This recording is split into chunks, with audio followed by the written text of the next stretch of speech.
CMR ఇప్పుడు మరింత వైభవంగా విశాలంగా మన ఉప్పల్లో grand reopening 28 March. Sensation create చేస్తున్న బిగ్ బాస్ రియాలిటీ షో అన్ని భాషల్లో విజయవంతమైంది. ఇప్పటికే ఈ షో ద్వారా ఎంతో మంది సెలబ్రిటీలుగా ఎదిగారు.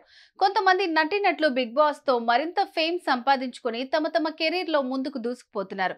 కానీ కొందరు మాత్రం ఏదో ఒక కాంట్రవర్సీతో సోషల్ మీడియాలో వైరల్ అవుతున్నారు.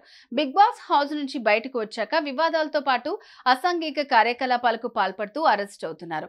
మొన్నటికి మొన్న Big Boss Hindi OTT season 2 winner Elvish Yadav rave పార్టీలకు పాముల విషాన్ని సరఫరా చేసిన ఆరోపణపై జైలు పాలయ్యాడు. ఇక తాజాగా మరో విన్నర్ ను కూడా పోలీసులు అరెస్ట్ చేశారు.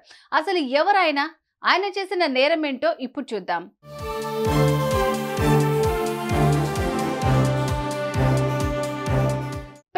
Startup comedian Hindi Big Boss season 17 విజేత మునావర్ ఫరూఖీని మరోసారి వివాదంలో నిలిచాడు.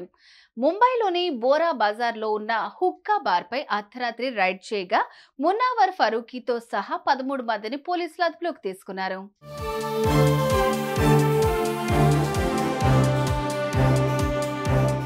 నగరంలోని పోర్ట్ ఏరియాలో చట్టవిరుద్ధంగా నడుపుతున్న హుక్కా పార్లర్లో మంగళవారం రాత్రి పోలీసులు తనిఖీలు నిర్వహించారు.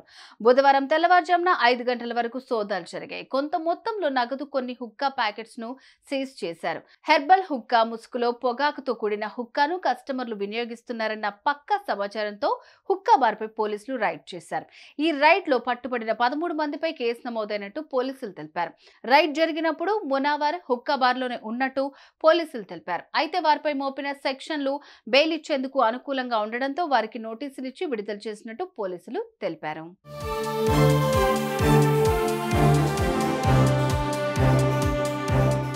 హెర్బల్ హుక్కా తాగే ముసుగులో కొందరు నిర్వాహకులు పొగాకు ఆధారిత హుక్కా సేవిస్తున్నట్లు పోలీసులకు సమాచారం అందింది.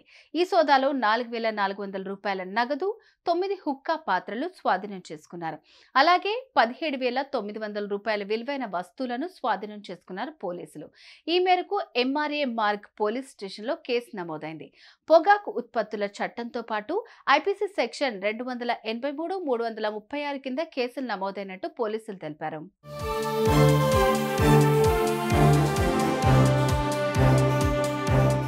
ఇదిలా ఉంటే ఓవైపు పోలీసులు అరెస్ట్ చేసినట్టు సోషల్ మీడియాలో వార్తలు వస్తున్న సమయంలోనే మునావర్ ఫరూఖీ స్వయంగా తన ఇన్స్టాలో ఎయిర్పోర్ట్ కు వెళ్తున్న ఫోటోను షేర్ చేశారు. అలిసిపోయిన ప్రయాణంలో ఉన్నానంటూ రాసుకొచ్చాడు. హుక్కా పార్లర్లో జరిగిన దాడితో మునావర్కు ఎలాంటి సంబంధం లేదని ఆయన టీం తెలిపింది. కానీ మీడియాతో మాట్లాడిన పోలీసులు మాత్రం తాము అదుపులోకి తీసుకున్న వారిలో మునావర్ ఫరూఖీ ఉన్నారని తెలిపారు. ప్రస్తుతం ఈ న్యూస్ సోషల్ మీడియాలో వైరల్ గా మారింది. సుమన్ టీవీలో మీ పర్సనల్ అండ్ బిజినెస్ ప్రమోషన్స్ కోసం కింది నెంబర్కి కాంటాక్ట్ చేయండి.